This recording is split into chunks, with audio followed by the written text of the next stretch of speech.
Мы признаны Российской Федерацией, за что искренне благодарим и Владимира Владимировича, и Дмитрия Анатольевича Медведева, народа России, который поддержал данное решение. В этой связи мы последовательны, у нас всегда были теплые отношения с российским государством, с народами России. Нас связывают узы дружбы, исторические узы, культурные узы.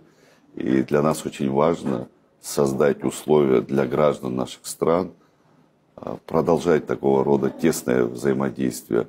И вопросы, кстати говоря, дальнейшего признания нашей государственности тоже в рамках нашего сотрудничества с Российской Федерацией.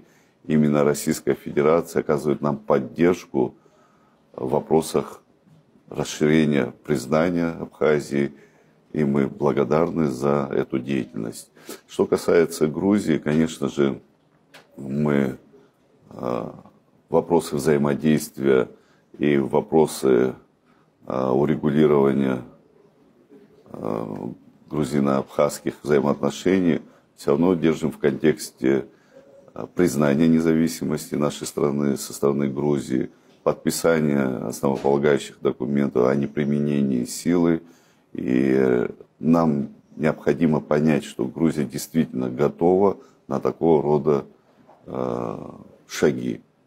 Я считаю, что это важное направление. Рано или поздно нашим соседям придется уже понять и принять реальность, в которой мы сегодня находимся.